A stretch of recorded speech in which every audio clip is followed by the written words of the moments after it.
To use PowerShell for Azure SQL Scale-Up, start by installing the Azure PowerShell module if you have not already done so. This module provides a set of CMDlets that can be used to manage Azure resources including Azure SQL databases. Next, launch PowerShell and sign in to your Azure account using the Connect as Account CMDlet.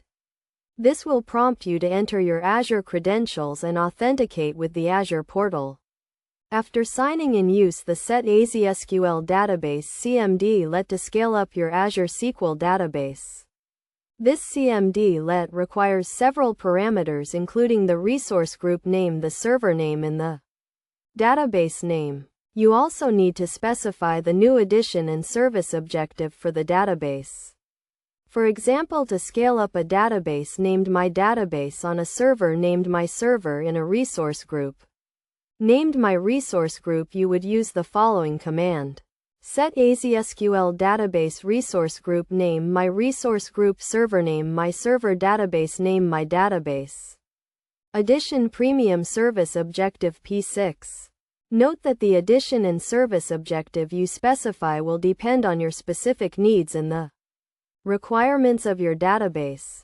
Be sure to review the Azure SQL pricing page to determine the best edition and service objective for your database. It is also important to note that scaling up an Azure SQL database can take several minutes to complete and may cause downtime for your application.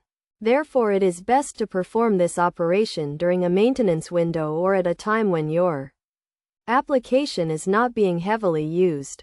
In addition to scaling up a database using PowerShell, you can also use the Azure portal or the Azure CLI. However, using PowerShell provides a lot of flexibility and can be easily automated using scripts.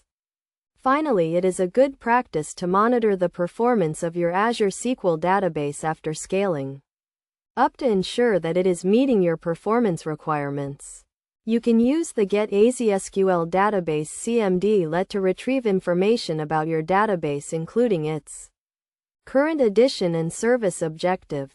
By following these steps and best practices, you can easily use PowerShell to scale up your Azure SQL database and improve its performance.